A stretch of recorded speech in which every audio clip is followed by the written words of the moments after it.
We have Brandon Bateman on the call here this evening. I really appreciate your time, Brandon. And I know kind of going out to the end of the day here, a lot of people don't choose this time slot. So this is neat. So thanks for being excited to be here. Thanks for being here. So we're going to be talking about lead generation today. I know that's a hot topic for everybody, especially when they're trying to squeeze out every penny they can in their marketing dollar. But before we do, I'm going to direct everybody to his website, batemancollective.com/LP. I'll make sure to have that link in the show notes, and it's a page within his website talking about what they do for other real estate investors. And they're very generous here. You can even sign up for a strategy call here right on their homepage. So appreciate your time, Brandon. Yep, of course. Excited to be here. Yeah, this is a normal time slot for me. So oh we must be in different time zones. But yeah, excited to be here, and I appreciate you being flexible. No, this is that's why it's on there as a choice, right? You use one of those calendar servicing applications, and this is great. So let's start things off. You've been in lead generation and online marketing for quite some time, but now it sounds like you're niching a bit for a while in real estate. So how's that been going, and what caused you to make the change? Yeah, that's a really good question. And I think, some of this is specific to us, but maybe there's something to learn for everybody's business here. We started out as a company that just did work for any industry. We would do just so we're on the same page, like pay-per-click ads, like Facebook ads, SEO. We would do that kind of work for a whole bunch of industries. And we ended up working with a bunch of, bigger companies doing all kinds of custom work. And honestly, I liked it. There was one point where we ran into this company. It was kind of like smaller than we were used to working with, but they said they got a big budget, and they were doing this weird thing where they buy houses for cash, and they wanted to advertise for that. And it was just a little bit confusing to me. It didn't sounds crazy. Yeah, I don't know if there's any other companies like that in the world, but anyways, this one at least wanted to do some advertising for that kind of thing. They had said that they had worked with almost every agency in this industry, and they just weren't getting much success. You actually might know them. I don't know if you know Cody Hoffine by chance. Yep. Some people Cody's know been on the show a couple times. Yeah. Oh, really? Yeah. Oh, yeah. I know Cody. Yeah. So it was Cody's company. This is probably 3.5 years ago. And so anyways, he just said, like, can you figure this out? Is there any way you can make this work? I think at the time they had done here in Utah, like $150,000 in wholesale assignments in the previous year. So we took on the project and, decided to apply some of the things we'd learned in enterprise marketing to this industry, which in a lot of ways from a digital marketing standpoint is really old. Kind of like how you still do direct mail, whereas like most of the world is beyond that. Not necessarily beyond, like direct mail is not good. It still works great in this industry, but it's there's a lot of things that are just really antiquated about the way that a lot of people are doing digital marketing in this industry. So we tried to make it a lot better and kind of play by today's rules, not yesterday's rules. I remember in the first year, we had just about doubled revenue while keeping the ad spend about the same. And that same thing happened the following year. The next year, we doubled the ad spend and about doubled the revenue as well. So that was last year. And if I remember right, he did about 1.4 million in wholesale assignments off of $275,000 in advertising spend here in Utah, including, all the costs associated, like ad spend and management fees and stuff like that. So that was kind of like something going on in the background throughout this whole thing. Once we showed Cody that we had essentially 4x his revenue while keeping his spend the same, he started sending all kinds of people our direction, other people he had worked with and whatnot. And one day I really just looked back at my business and I realized about half of our clients are in real estate and half of them aren't. And the ones in real estate are all my favorite clients. And it's the best part of the business by far in pretty much every way. And, I realized I didn't know there was so much to this industry, but we could go a lot deeper. And that was probably about a year and a half ago that we really made that shift. And now we're in something like 70 different markets across the United States doing this kind of advertising. We're working almost exclusively with companies just in this real estate space, specializing in motivated seller lead generation. And I think it's an awesome industry. Really love doing the work here. So would you say that your business really kind of started to take off and started to grow when you started to apply that level of focus? Definitely. Yeah. Because there's there's just so much. It's insane to me how much better you can do marketing if you're extremely specialized in a particular type of marketing for a particular industry, especially this industry where you have this like tiny little slice of the whole real estate market that is these cash deals and wholesale deals. It's so interesting how different it is from the other side of real estate. And we've just gotten so much better by doing it over and over and over again, not just because we learn how to do that and then we can do it again, but also because what we do becomes more powerful as we have more data. So we have a huge passion for data and just collecting as much as physically possible. And when you're doing A/B testing and fueling machine learning algorithms and all that kind of stuff across 70 markets, you're playing a whole different game than when you're doing that in 1, 5, or 10 areas. So it's been insane to me how much we've been able to improve just the quality of what we do. Yeah, the reason I ask is that because a lot of people, when they get into real estate investing for the first time, we have a problem with that shiny object syndrome. And we all know that whatever you focus on actually grows. And you're a perfect example of that. No, I agree. It's funny how doing less can make you so much better at it that you do significantly better. And it's funny you bring that up too, because as I grew my business, I had many mentors and consultants, things like that. And the thing that I hated that I kept on hearing over and over again was you need to be more specific about what you do. And it never really like clicked. And I always hated it because I was like, well, we're specific about the channels we do. Why does industry matter? But I've seen the benefit since we've been really focused on an industry. I think, man, what book is it? It was something by Clayton Christensen, I believe, where he talks about the dangers of marginal thinking. I'm not sure if you've read. I'm not familiar with that one. What I can't remember what the name of the book is, but he basically talks about the dangers of marginal thinking. The idea that if you're always looking at, if I did this marginally, what would it produce marginally? It ignores the whole concept of capability building in a business. And the example, we're stretching to the back of my brain here, so I apologize. This isn't 100% fleshed out. But the example he gave was basically with, I think it was Dell and Intel processors, and how they just kind of were always thinking of like, what's the most profitable way to do this marginally, and it was always outsourcing. And what eventually happened is they lost control and lost really that competitive edge of the capability of building better technology and became commoditized. And that's, it definitely means a lot to me, but it's so hard to always look at like that marginal thing you could do. Like in my case, like that marginal client we could take that's not in real estate.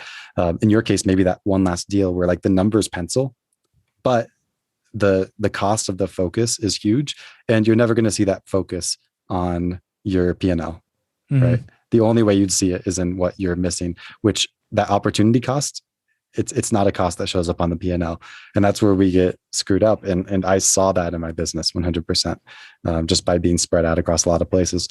I don't know that I regret it because I learned so much, because we did so much work across, so many industries. It's crazy how much you can learn doing something like that. But it is not as much of a scalable business model. I know that much. Mm-hmm. So, let's pivot on that concept a little bit. Do you find that when people are doing marketing, they kind of spread themselves a little thin? I know everybody, like I said, is trying to wring out every penny of every dollar.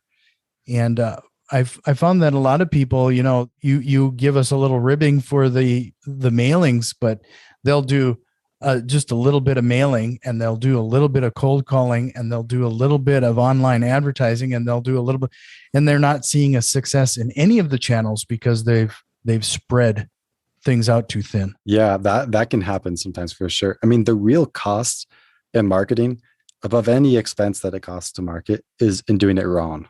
That's the most expensive kind of marketing, the kind where you screw it up. And that's like, I don't know, my opinion is that one person can only be good at so many things. So I think it's okay to be in a lot of marketing channels. If you have to be working with specialists that know how to do that thing, that can really focus on that thing. If you're trying to run your own stuff across so many different channels, it's incredibly complicated. But there's no points in marketing for the guy that's in the most channels. There's points for the guy that actually produces the best results. And, unless you're really like pushing the limits of a channel where you can't do more, there's not much reason to expand outside of diversification. So I agree with that 100%. Although one benefit is outsourcing any components of that makes it significantly more feasible. Because I can tell you, I've run into a lot of people, like, for example, running their own digital marketing, that just don't realize that unless they're going to make that their full-time thing and also be predisposed to be good at that and have like years of experience and understanding it just right, like they are probably going to end up in a worse financial situation than if they just hired an expert to do it. And there's a lot of people trying to save money on marketing out there, treating it like a cost more than an investment, for sure. You already mentioned the fact that it's hard to quantify, especially when you're into the day-to-day operations, that lost opportunity. You're focusing on this marketing, which is important, but frankly, as investors, your skill actually might be better suited focusing on talking to distressed homeowners. Yeah, that's true for a lot of people. Actually, you just made me realize I got off the phone with someone probably 2 hours ago that has been running his own Facebook ads for his wholesale business for about 2 years. He says he spends between 8 and 10 hours a day managing his Facebook ads, which is, by the way, insane. He's kind of like the Facebook ads hoarder. Like if a hoarder could exist in online advertising, like that was this guy. And if he's listening to this, I very much respect you. I'm poking fun because it's fun. But the reason I point that out is what we realize is like, he's got to let go. Like he's spending so much time on that. Your ROI as a business owner focusing on acquisitions or dispositions can be so huge if you can squeeze that last couple thousand out of each deal, or if you can close on 3% more of your leads, or whatever the case is, the ROI there is so huge. And, it's just interesting because we work with some companies that do 1,000 deals a year. We work with other companies that are trying to get their first deal and everything in between. And there's some real things you notice about some of the companies we work with that are most successful. Like they put their focus where I think it truly matters. And there's so many people that I see have these like big goals. They want to build that bigger company, but they're trapped in the details of something like the marketing for one channel or something like that. So anyways, it's like, that was a prime example where this guy just can't scale because he can't get enough seller appointments because he's stuck managing Facebook ads for 8 to 10 hours a day. But it is, it's a tough thing to overcome mentally, for sure. Because we want to control everything. We want to do everything. I mean, there's, I think a big part of us, we do stuff like that, knows that we're irrational, but doesn't mean it's easy to overcome it. Sure. So just a reminder, head over to Bateman Collective.com. That's right. /RELP. I'll make sure to have that link in the show notes for some more information and what his team is doing over there. So you mentioned that you've run into a lot of people that make some pretty significant mistakes, especially when managing their own marketing and lead generation. What are some of those mistakes that people should avoid? Yeah, that's an extremely loaded question. So let's I jump know. through That's why I asked it. Pieces. Yeah, that's hey, no harm in it. It's an important question, and definitely an interesting one. I've probably in the past 6 months audited at least 150 different accounts of wholesalers, flippers, doing this kind of stuff across the country. And there's some things that you see more often than others in terms of what kind of mistakes they're making. I think a huge mistake is lack of consistency. I see so many people basically just always trying to shift strategy without really giving a strategy a chance to work. And it creates problems. It's like you create this marketing strategy that doesn't really have like a beginning, a middle, and end. It doesn't really have any cohesive thought behind it. And the problem with that is you start to base a lot of your success in marketing on luck. So a lot of what we've done for clients is just coach them on this idea that you have to be really consistent and really stable with the strategy. And you have to look at data in a really positive way. It seems like there's a ton of talk out there of people saying that entrepreneurs in general just don't have their numbers together. And there's a lot of people who don't have their numbers together. They just don't have the metrics to be able to make the decisions. But for every person I meet that doesn't have their numbers together, there's like 3 people I meet that have their numbers together and just make incredibly horrible decisions based on them because they're not data driven, but data blinded. Like, for example, they assume that because you turn on PPC month 1 and it doesn't produce exactly like you were hoping for in month one, that PPC doesn't work. And then they cut it, and then they try to do something again, and then they try to do something different, then they try to do something different. When in reality, there's an algorithm that has to learn and has to adapt in order to actually be functional. And marketing channels can take some time. It can be really simple to assume that you're data driven just because you're saying the numbers don't lie. This isn't performing. I haven't gotten a return on investment. But the real data driven thing to do would be to look at companies that are very successful with those channels. And at that similar point, where were they? And make sure that you're on the right track to where you're trying to be. That would be using all of the data to paint a complete picture. And you would notice that, oftentimes if month one doesn't look good, I could tell you Cody's month one didn't look good. When he did over $1 million in gross profits from digital marketing last year, he didn't care too much about his month one 3 years ago.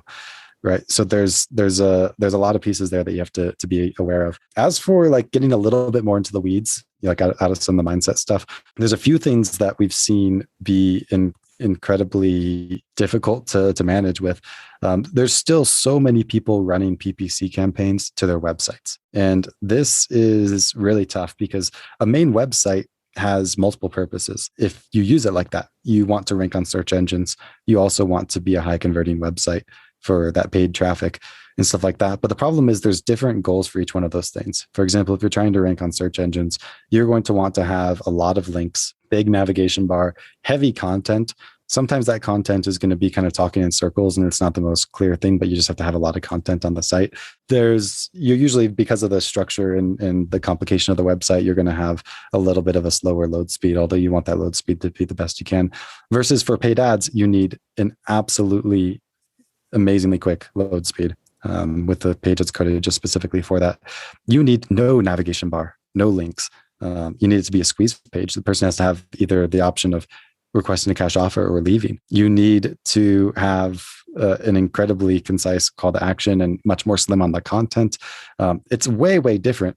So the problem is if you have like a main website and you use it for both the purposes of SEO and say pay-per-click, you end up kind of serving two masters with that site. And what you do is you don't do either one very well. So it's amazing how many clients recently, all we've done, or not all we've done, but the biggest, most influential thing that we've done is just put them onto a conversion optimized landing page. And it makes all the difference with the PPC. So that's one that I would say is really important. And I'd say it's important for Facebook ads too. There's a lot of people, I don't know if you do any of this yourself, a lot of people running Facebook ads that are running them to lead forms on Facebook. And the thing is, from a digital marketing standpoint, it looks really good because you get a lot of leads when you run leads to those lead forms on Facebook. It's basically a little form that pops up within Facebook. You fill in your information, or it autofills most of the time, click submit. It's really easy. There's people that even fill out the form without noticing they did because it's such a low friction process. But and marketers love it because you get tons of leads.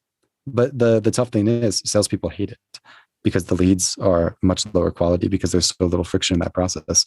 So we've tested this over and over and over again. When we run Facebook ads through a conversion optimized landing page, our clients get more deals off of less leads. It's a win to get less leads and the same number of deals. It would be a win to get more deals with the same number of leads, but more deals off of less leads. It's like a double win just by changing that. And a lot of people say, well, this doesn't work.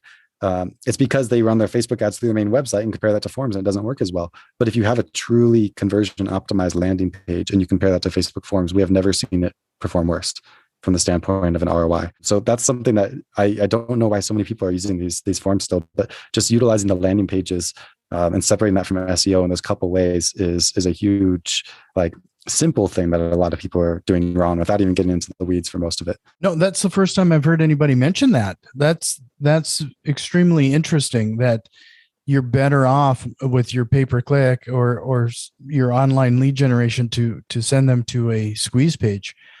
Like you said, most of the people that I've run into are doing exactly what you're suggesting is they're directing it to their website. I mean, that's their primary place. Mm-hmm. Yeah, it makes a big difference. You just have to think what's the site for. But if you do have solid A/B testing, I mean, this is one advantage that we have. For example, against Carrot websites, whether it be customized through Gerald Norden or in his whole credibility program, which I know a lot of people have done, or like a stock Carrot site or something like that. I mean, we've tested these things side by side dozens of times, and without fail, a landing page works better. So that's what the data seems to suggest. So, and then, one of the questions I was going to ask you is that you mentioned to have those analytics and make it data driven, some of these data driven decisions. I'm sure that having the landing pages and doing some A/B testing like you are, that's far easier to do with landing pages. If you throw up a one page landing page, a squeeze page, it's easier to track some of those results. It definitely is. This is one benefit. It's kind of hard to put leads into your CRM based on their source on the website. So where a lot of people end up is they just think like, oh, my website produces this kind of return on investment, but they don't know what came from SEO, what came from their TV ads that leak into the SEO, what came from pay-per-click, what came from Facebook ads. They don't know any of that stuff. So it is like kind of not the reason we do it, but a great little side effect that's really positive, that you can have your PPC landing page and that can go into a PPC, what would you call it? Like a lead source in the CRM, and the same with Facebook, and then the same for SEO. So it definitely gets your numbers a little bit more in order, so online doesn't all mesh together too much.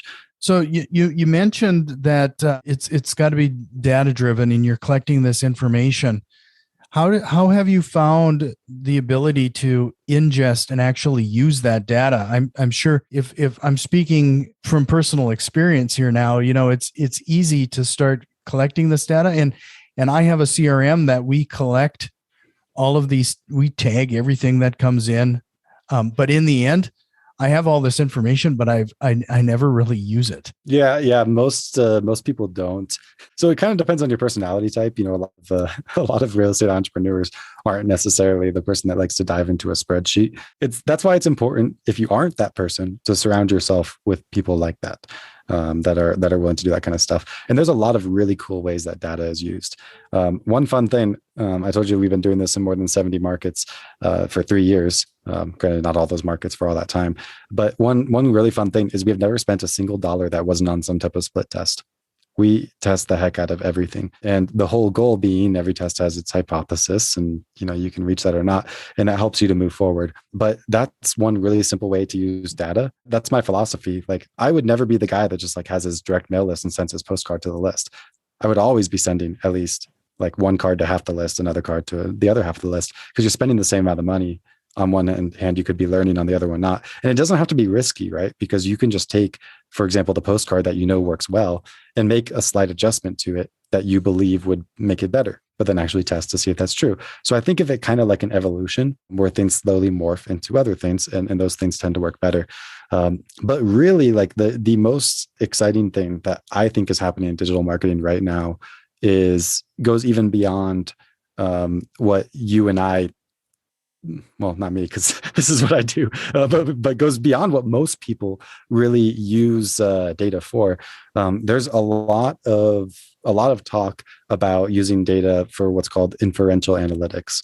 And what that means is the whole goal is to use the data and to be able to look at it and be able to understand something about the data generation process, meaning understanding that at least like this postcard worked better than that postcard, or this ad worked better than that ad, something like that. That's how most people think of it. That's like statistics, really common stuff.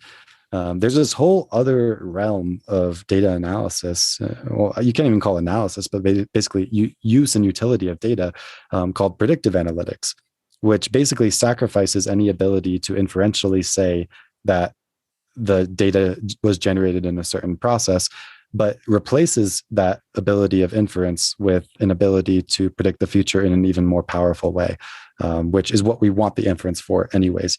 So predictive analytics are extremely powerful at predicting with high accuracy what can happen, and through that being able to optimize certain outcomes. So one thing, like, and I know that's like super like high in the sky. So to bring it down to like a practical level, one thing we're really excited about in Google Ads right now is predictive analytics. Google has bidding algorithms. They're called automated bidding algorithms that are basically machine learning driven algorithms that predict when someone searches on Google, the likelihood that that person becomes a lead for you. And these algorithms are fed by the data. It's like when we talk about data in real estate, you often think of like, oh, the data of people who are tax delinquent or whatever the case is. No, this is like first party data. Like, this person, here are their characteristics, here's what ended up happening, the kind of stuff that fuels that kind of algorithm, so it can learn when someone searches, is that the kind of person that would convert or not? But the really tough thing you have, let's just say you're a real estate investor, you're probably spending anywhere from 2 up to 15 grand a month on pay-per-click ads, which in the world of Google is not that much money at all. And you don't have enough data points for that algorithm to really learn. But Google recently released the ability for us to take all of the data from all of our accounts and run it through one algorithm. So we have basically what's a nationwide campaign running, however, just one localized portion of that campaign in your advertising account. And now instead of your algorithm being fueled by your tens of thousands of dollars, it's fueled by our millions of dollars predictively. And all that data really feeds together. And it's been insane the impact that this has had on results. So it's less about me looking at that data and saying, I noticed that on weekdays between 4 and 5 p.m., the likelihood of conversion increases. Let's bump our bids up by 15% there.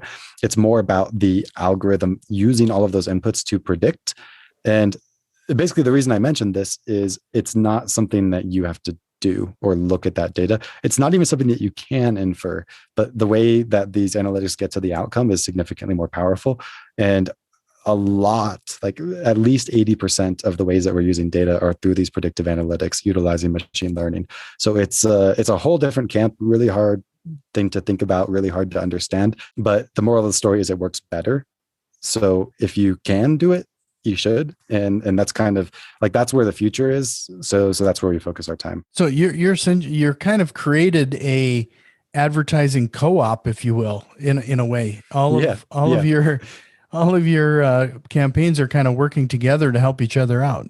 Exactly. Yeah. Because markets are different, but the fact that someone's more likely to become a deal if they search that they're selling a house for cash in an area versus just selling a house is consistent across markets, right? Mm-hmm. There's all kinds of stuff like that.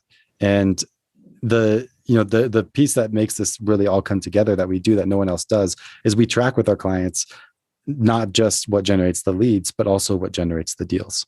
Because so many people with like platforms like PPC and Facebook ads, you have these platforms coming together to generate leads, and you understand these particular actions generated leads. You understand you have that lead pool, and you know from that lead pool, these leads became deals. But you never actually connect the deal to this particular advertising action that created it in the first place. And it's a mistake, I think, because some things, that's like saying all leads are created equal. All leads are not created equal, as we know. Some are better than others. So anyways, that's essentially what we've done is collecting that data on a deeper level all across all these markets. And we've generated what is the largest database that exists in real estate as to what generates results when it comes to digital marketing. And it is kind of like a co-op, like you said, but the real point there being that like as a company, data aggregation is like one of our core things. It's just not usually for a digital marketing company.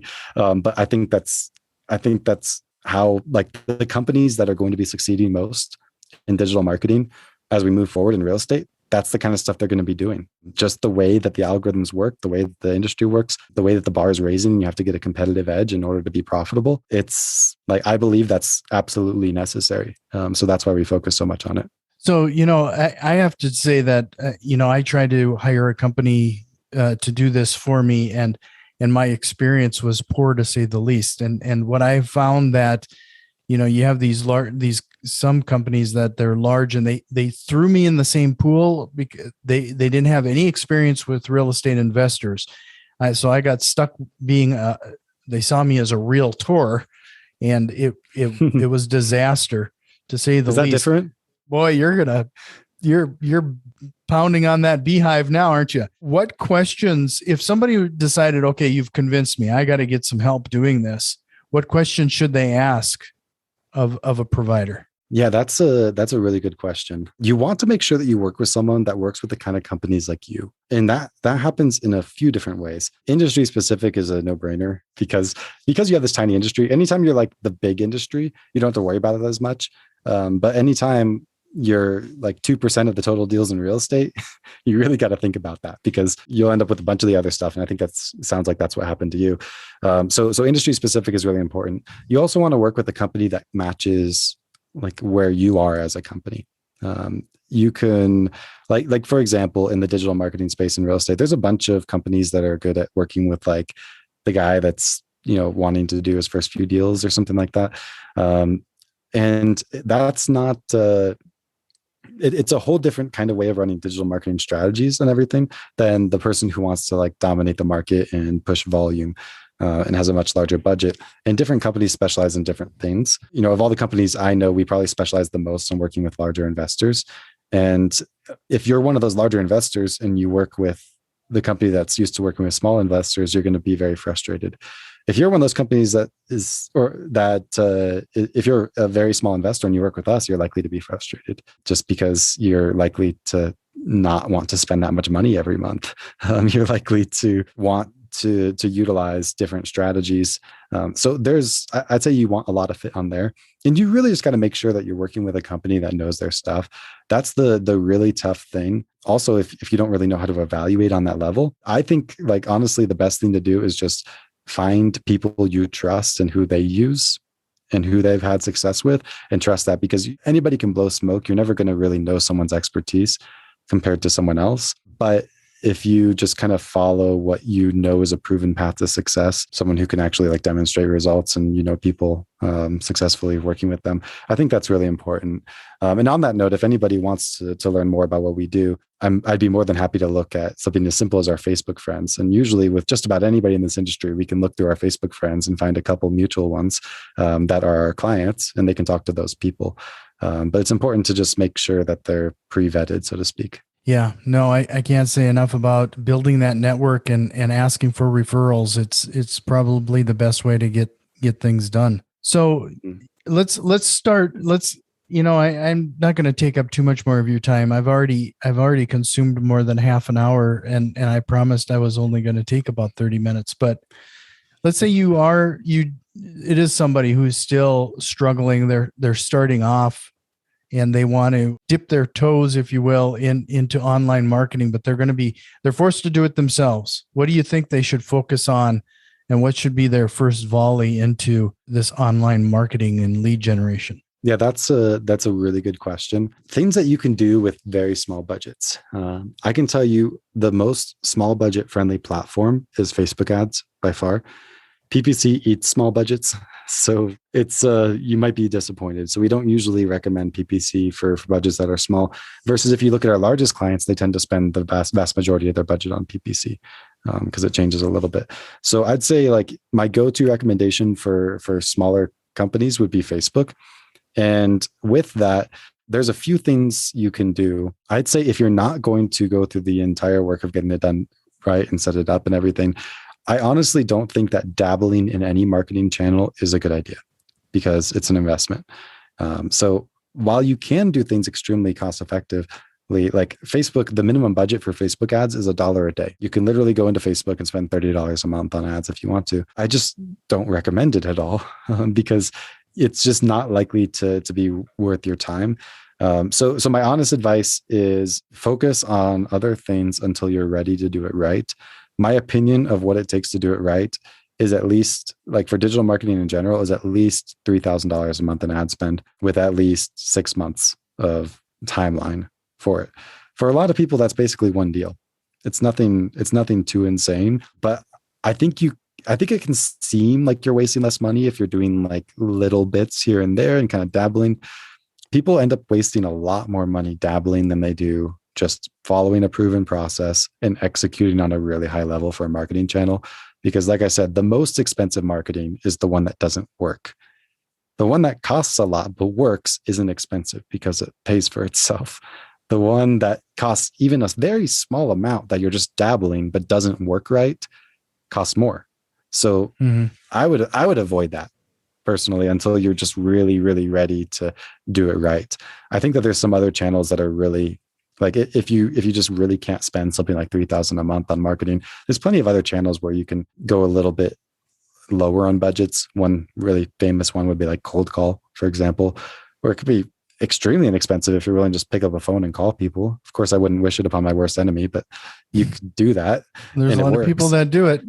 And in fact, that when you say the cheapest way to do any kind of marketing, I mean, I just got a copy of the local white pages in the mail the other day. I mean, a lot of the people that you're targeting are likely still have landline phones. So it is a good place to start if that's what you want to do. Yeah, there you go. That's an interesting option. I don't know that I've discussed white pages ROI with anyone before.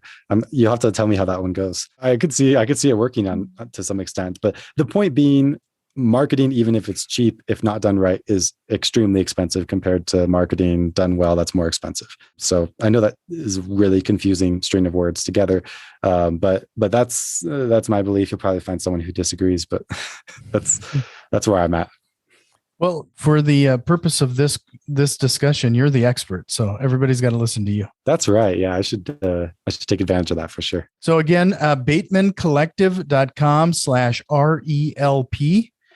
And this has been a really great conversation, and you can probably tell I probably could keep this going. But in the end, I warned you it was coming. Is there a question you wished I would have asked, or is there a topic you wish we would have covered here today? Yeah, that one stumped me 30 minutes ago when you warned me about it, and it stumped me right now. Here's basically the biggest takeaway here. I think that you mentioned looking at the website that we do the free strategy call. If anyone here, like, there's a couple of categories you could fall into. So I guess the question I wish you would have asked would be like, how can you help someone on listening to this? Number one, if you're one of the many real estate investors who have spent money on digital marketing, but it hasn't produced the results that you were hoping for, I'd love to add some serious value to that. What we can do is, it's called an audit, and we dig into all of your data and hopefully understand where things are broken. Because the thing is, people often just realize this was broken because I didn't produce an ROI. There's a whole bunch of pieces along there, like how much money you spent, how much went to management fees versus ad spend, how many impressions you got, how many clicks you got, how many conversions you got, how many of those conversions were qualified, how many became appointments, how many became contracts, deals, revenue from those deals. There's all these metrics that make it up. And if you have a problem, that problem exists somewhere on that funnel. So we can do an audit. And what we do in the audit is we identify the part of your funnel that's broken and what are the actions that could be used to remedy that. Because if you never understood what you did wrong, you'll never know how to fix it. So there's that. If you want to avoid making those mistakes and having those problems, I'm also more than happy to figure out what channels actually make sense for your situation. There are so many marketing channels online, so many different types of strategies and everything. I'd be more than happy to dig into the details of that with anyone that wants to talk about some of the different options you have and how you can just make sure that you mitigate your risk based on making smart decisions at the beginning of the digital marketing journey, not after you realize you messed up. So again, this was Brandon with Bateman Collective. I really appreciate your time. I hope you'll consider coming back again sometime. But this was a great conversation. Thank you for joining me. Yeah, absolutely. I appreciate it.